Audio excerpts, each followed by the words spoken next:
আপনারা দেখছেন নিউজ আজকের স্বরূপনগর। তথ্যবিন্যাসে আমি সৈয়দ রেজাউনুল হাবিব আপনাদেরকে সাধুবাদ জানাই। আপনারা দেখছেন নিম্নচাপের ফলে 4 দিন ধরে যেভাবে অবিরাম বৃষ্টি ধারা ঝরছে, তাতে স্বরূপনগরের বিভিন্ন প্রান্তে রাস্তাঘাট, জমির ফসল জলে থই থই করছে। ইতিমধ্যে ইসামতিতে বান শুরু হয়েছে।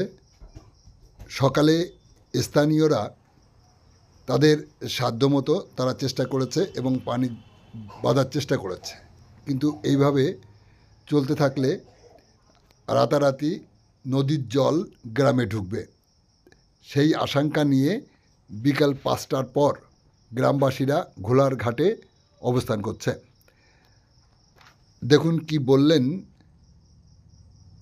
স্থানীয়রা।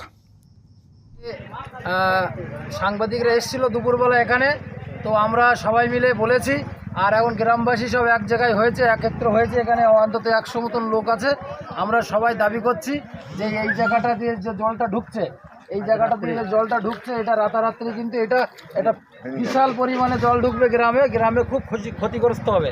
তো সংশ্লিষ্ট দপ্তরে আমি একটাই আবেদন করতে চাই, আমার গ্রামবাসী কিন্তু সবাই মিলে, যে এই বাঁধটা যে করেই হোক এখানে একটা বাঁধার ব্যবস্থা করা, নাহলে কিন্তু আমাদের খুব ক্ষতি হয়ে যাবে। এবং চাষের জমি তো সব শেষ, তারপরেও আমাদের যে ঘেরিগুলো আছে সেইগুলো শেষ হয়ে যাবে। জনগণ আমরা সব একত্র হয়েছি এখানে, আপনারা দেখতে পারেন। আর এই বলে আমার বক্তব্য রাখছি, এবং আপনাদের বর্তমান পরিস্থিতি ভালোভাবে ভিডিও জল ঢুকিয়ে যাবে।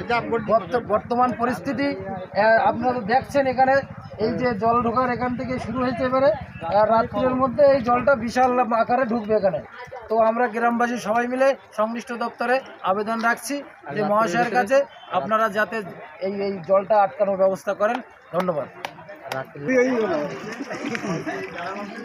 লোক থাকে।